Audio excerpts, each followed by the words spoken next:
আলহামদুলিল্লাহ রাব্বিল আলামিন ওয়াসসালাতু ওয়াসসালামু আলা রাসূলিল কারীম ওয়া আলা আলিহি ওয়া সাহবিহি আজমাইন। আজকের প্রসঙ্গ হলো নফল রোজা। নফল রোজা কখন রাখতে হয়, কিভাবে রাখতে হয়। এতক্ষণ আমরা ফরজ রোজা সম্পর্কে এবং রোজা কিভাবে রাখতে হয়, কিভাবে ভেঙে যায় সেসব আলোচনা শুনলাম। এখন নফল রোজা কিভাবে রাখা হবে, কোন কোন সময় রাখা হবে। প্রথম নম্বর নফল রোজা হলো যেটা খুবই উচ্চ পর্যায়ের পরহেজগার মানুষদের জন্য খুব ঘন ঘন রোজা রাখা। সেটা হচ্ছে দাউদ আলাইহিস সালামের রোজা। দাউদ আলাইহিস সালামের রোজা কিরকম? দাউদ আলাইহিস সালামের রোজা হচ্ছে একদিন রোজা আর একদিন ইফতারি। একদিন রোজা আর একদিন ইফতারি হলো দাউদ আলাইহিস সালামের রোজা। মুহাম্মদ রাসূলুল্লাহ সাল্লাল্লাহু আলাইহি ওয়াসাল্লাম বলেছেন, আহাব্বুস সালাতি ইলাল্লাহ সালাতু দাউদ ওয়া আহাব্বুস সিয়ামি ইলাল্লাহ সিয়ামু দাউদ আলাইহিস সালাম ওয়া কানা ইয়ানামু নিসফাল লাইল ওয়া ইয়াকুমু সুলুসাহু ওয়া ইয়ানামু সুলুসাহু ওয়া ইয়াসুমু ইয়াওমান ওয়া ইফতারু ইয়াওমান। দাউদ আলাইহিস সালামের নামাজ সবথেকে ভালো। তিনি পুরো রাত নামাজ পড়তেন না। কিভাবে নামাজ পড়তেন? বলছেন ইয়ানামু নিসফাল লাইল, অর্ধেক রাত্রি ঘুমিয়ে যেতেন, তারপরে 1/3 অবশিষ্ট থাকতে নামাজ পড়তেন, আবার 1/6 সময়ে তিনি ঘুমিয়ে যেতেন। আর রোজা রাখা কেমন? একদিন রোজা রাখতেন আর একদিন রাখতেন না। একটানা রোজা রাখা ঠিক নয়। একটানা রোজা রাখা যে ঠিক নয় সেটা পরে আলোচনা হবে। যে ডেইলি আপনি রোজা রাখবেন তা চলবে না। তো সব থেকে ভালো রোজা হলো কি, যে দাউদ আলাইহিস সালামের রোজা, একদিন রোজা রাখুন আর একদিন ইফতারি করুন। নম্বর 2 নফল রোজা, সেটা হচ্ছে সোমবার ও বৃহস্পতিবার রোজা। সোমবার ও বৃহস্পতিবার রোজা রাসূলুল্লাহ সাল্লাল্লাহু আলাইহি সাল্লাম এই রোজা রাখতেন, প্রত্যেক সোমবারে এবং প্রত্যেক বৃহস্পতিবারে। এর কারণ স্বরূপ জিজ্ঞাসা করা হলো যে রাসূলুল্লাহ, আপনি এই 2 দিন রোজা রাখেন কেন? তো তিনি বললেন, তু'রাদুল আমালু ইয়াউমাল ইসনিন ওয়াল খামিস ফাউহিব্বু আন ইউ'রাদা আমালি ওয়া আনা সাইম। সোমবার আর বৃহস্পতিবার আল্লাহর কাছে আমল পেশ করা হয়। আদম সন্তানের আমল সোমবার আর বৃহস্পতিবার পেশ করা হয়। তা আমি চাই যেন আমার আমলটা রোজা অবস্থায় পেশ করা হয়, তাই আমি সোমবার বৃহস্পতিবার রোজা রাখি।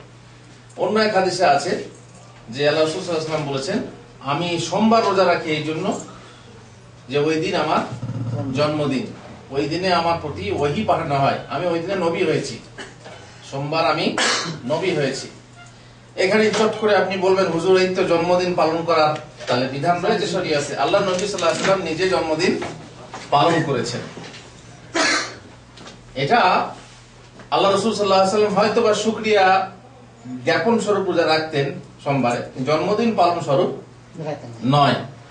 তবে যদি বলি যে হ্যাঁ জন্মদিন পালন করার দলিল এখানে রয়েছে, তাহলে হবে কি যে বৎসরে একবার, বৎসরান্তে একবার আপনি জন্মদিন পালন করবেন তা নয়, বরং সপ্তাহান্তে একদিন প্রত্যেক সোমবার জন্মদিন পালন করতে হবে। তাও কিসের মাধ্যমে?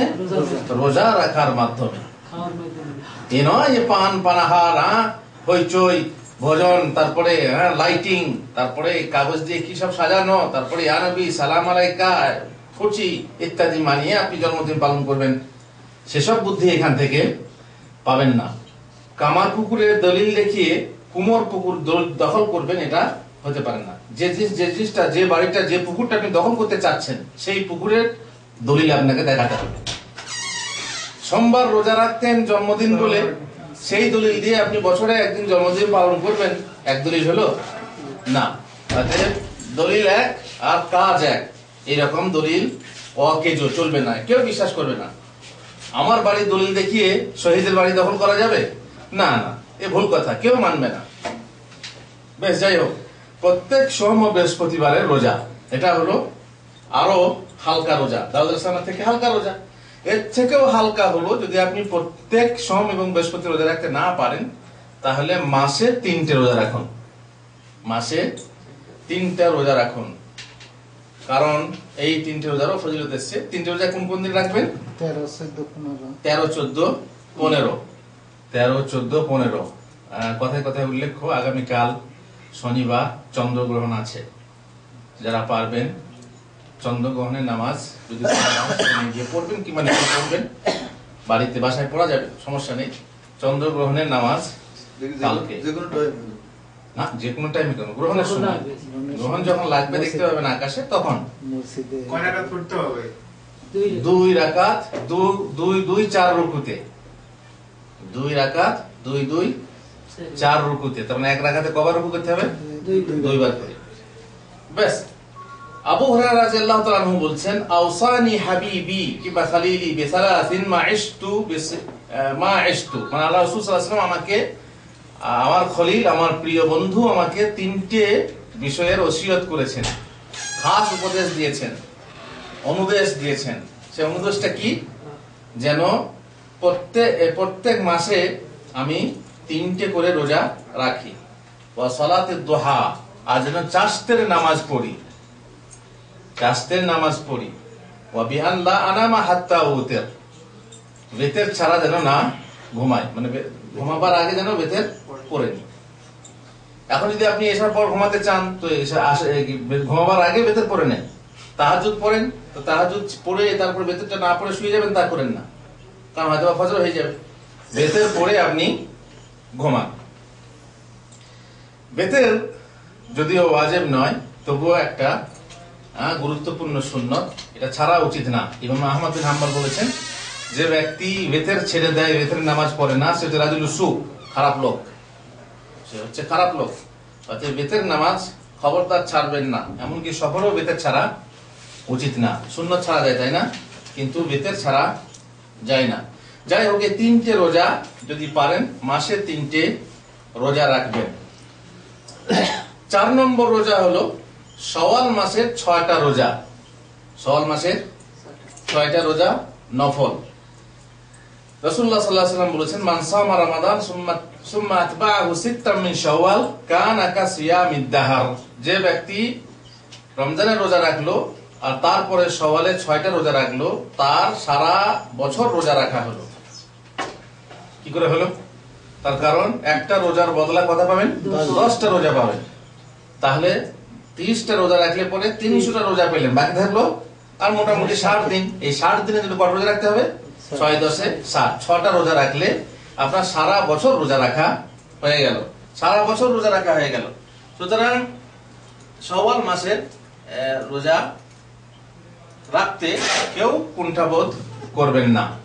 তবে একটা কথা এখানে বলে রাখা ভালো, যে রমজানের যদি কাজা রোজা থাকে, যেমন মহিলাদের থাকে, মহিলাদের সাধারণত 1 সপ্তাহ 4 দিন 5 দিন যারা রোজা কাজা থাকে, তারা আগে কাজা রোজাটা রাখবে নাকি আগে শাওয়াল রোজা রাখবে?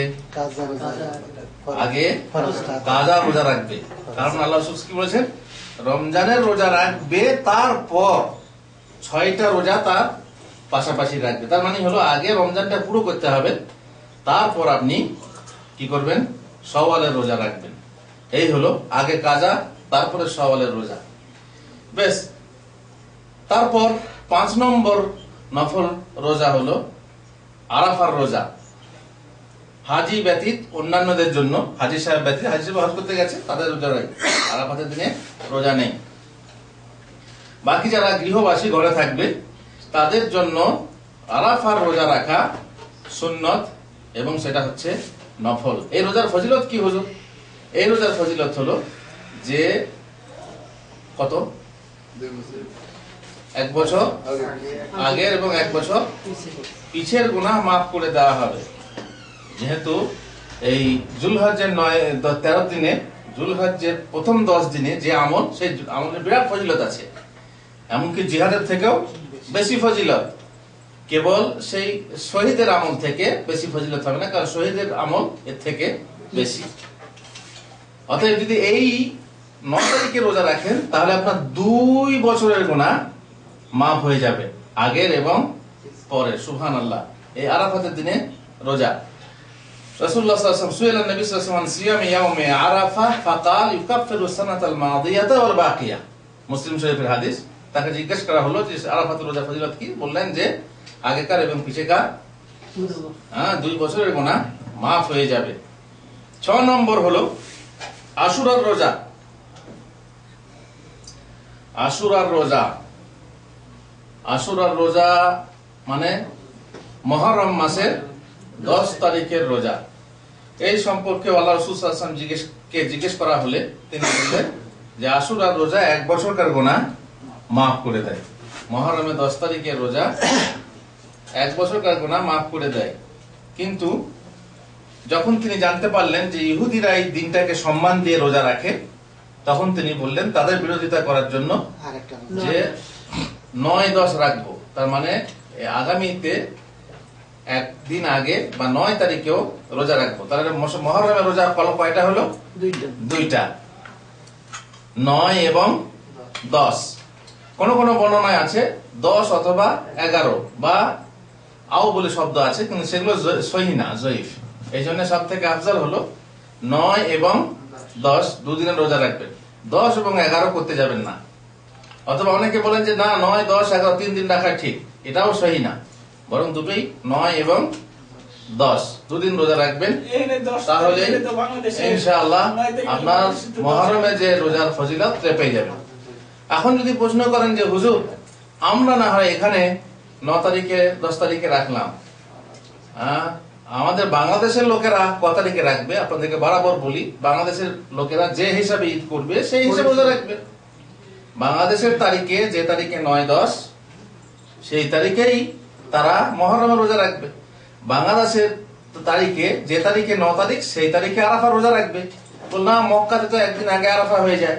মক্কাতে তো অনেক আগেই তারা ভাত খায়, অনেক আগেই ইফতারি করে, অনেক আগেই তাহাজ্জুদ পড়ে, অনেক আগেই কি হয়ে যায়, রোজা হয়, তারপরে অনেক কিছু হয়। তো সেগুলো তো দেখলে হবে না।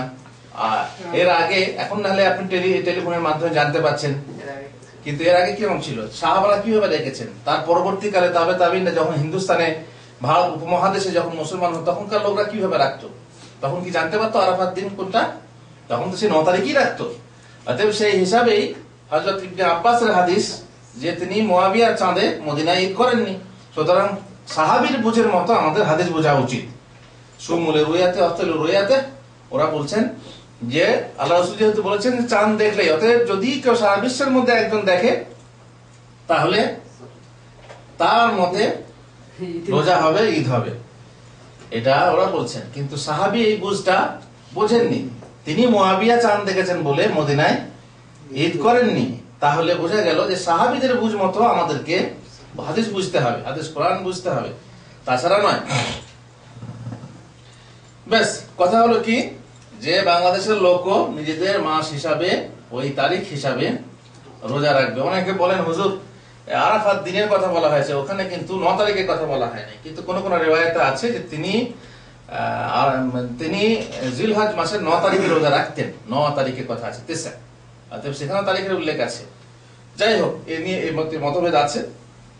তারিখ হিসাবে রোজা রাখলে ইনশাআল্লাহ তার রোজা কবুল হয়ে যাবে, চাহে আরাফা মক্কায় হোক। আমাদের দেশে নির্ধারিত করে সেই একদিন পরে আমাদের দেশে তারিখটা ধরা হয়। হ্যাঁ, ওখানে বৈঠক করে তারা একটা তারিখ নির্ধারিত করে, তারিখ নির্ধারিত করে চাঁদ দেখে, চাঁদ দেখার মাধ্যমে তারিখ নির্ধারিত হয়। এই দেশে দেখছে, আমাদের দেশে খবর পাইলি তো হয়ে গেল যে চাঁদ দেখছে, ঠিক আছে আমরা রোজা রাখলাম। এখন সেটা তো ঠিক না। আল্লাহ রাসূল তো বলেছেন চাঁদ দেখে রোজা রাখো, চাঁদ দেখে রোজা রাখো। কোন লোকে দেখছে, খবর পৌঁছে গেছে,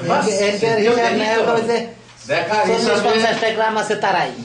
হিসাবে যদি চাঁদ খবর পাওয়া গেছে যে অমুক জায়গায় চাঁদ দেখা গেছে, হয়ে গেল সারা বাংলাদেশে। আর বাংলাদেশে হলে আমাদের ভারতেও চোখ বন্ধ করে রোজা হবে, ঈদ হবে, কারণ এটা পূর্বে আছে। বেশ, 7 নম্বর রোজা হচ্ছে মুহররম মাসের রোজা। গেল আশুরার দিনের রোজা, মুহররমের 10 তারিখে 9-10 তারিখে রোজা। কিন্তু এটা হচ্ছে কি মুহররম মাসে, মুহররম মাসের অধিকাংশ দিনে রোজা, এটা কোনো নির্দিষ্ট না, অধিকাংশ দিনের রোজা। যেহেতু মুহাম্মদ রাসূলুল্লাহ সাল্লাল্লাহু আলাইহি ওয়াসাল্লাম বলেছেন আফদালুস সিয়ামি বা'দা রমাদান শাহরুল্লাহিল মুহররম, রমজানের পরে সর্বশ্রেষ্ঠ রোজা হলো মুহররমের রোজা। এর থেকে উদ্দেশ্য কিন্তু আশুরার রোজা না, মুহররম মানে মুহররম মাসের রোজা। আপনি মুহররমের শুরু থেকেও রাখতে পারেন, 10 তারিখ 11 তারিখের পরেও রাখতে পারেন, কোনো সমস্যা নেই, ঠিক আছে। অতএব আপনি মুহররম মাসের অধিকাংশ দিন রোজা রাখবেন, এটা হচ্ছে নফল, আপনার রাখা চলবে।